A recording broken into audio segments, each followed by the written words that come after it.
तो next question हम करेंगे एक्सरसाइज नंबर 1.3 का क्वेश्चन नंबर 5 है और इसका हम करेंगे पार्ट 3।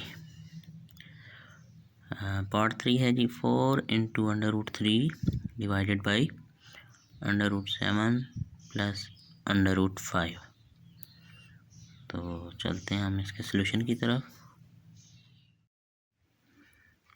तो ये क्वेश्चन मैंने आपके लिए यहाँ पे लिख लिया है। तो अब हम सॉल्व करेंगे इसको।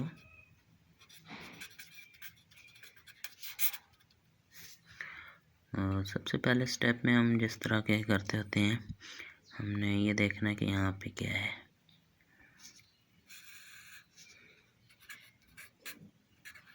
फोर इंटू √7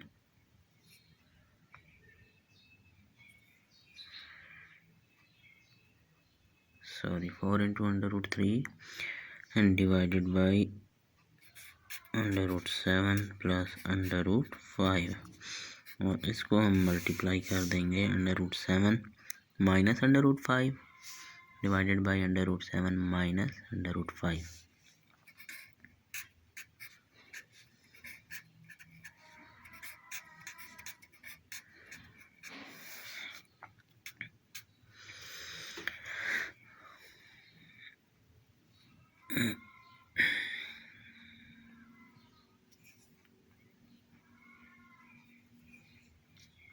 ओके,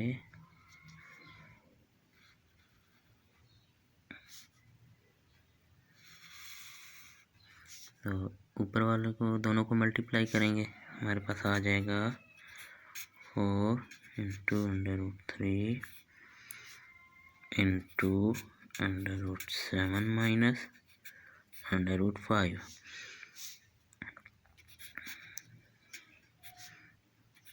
और नीचे वालों को आपस में मल्टीप्लाई कर देंगे √7 प्लस √5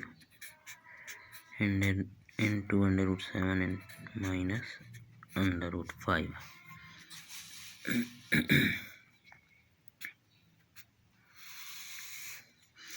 अभी हमारे पास बन गया formula a plus B into a minus B वाला।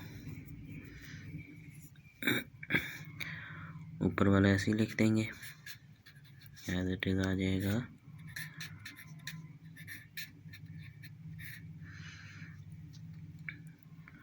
और नीचे वाला हम लिख देंगे a plus B into a minus B equal होता है a square minus b square. तो यहाँ पे a है हमारे पास √7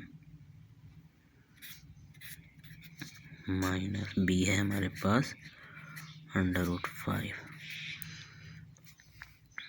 तो ये हमारे पास आ गया अभी।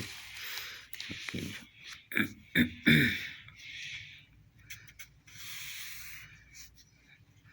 नेक्स्ट स्टेप में भी हम ऊपर वाले को एज इट इज लिख देंगे √7 माइनस √5। और नीचे जब हम स्क्वायर लेंगे तो ये स्क्वायर रूट हमारा ख़त्म हो जाएगा, हमारे पास बच जाएगा 7 माइनस 5। 7 का स्क्वायर रूट और होल स्क्वायर ये दोनों कैंसिल, यहाँ बच गया 7 और यहाँ पे भी ये दोनों कैंसिल और यहाँ बच गया 5। 7 माइनस 5।